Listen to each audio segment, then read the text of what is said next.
Well, I've said many times in the past year that we were facing great uncertainty, but I think now more than ever before we are seeing that since the results of the general election. I'd like to congratulate our new MP for Wales, Ben Lake, and of course the other three MPs who will be carrying on Plaid Cymru's work in Westminster.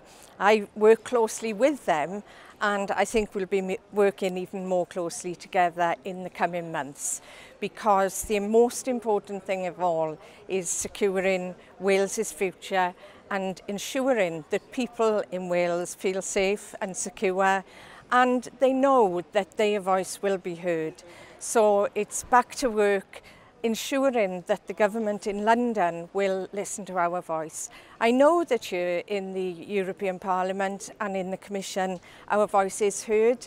We have meetings almost every day now with officials and representatives who will be involved in the negotiations. So we are able to put our point across.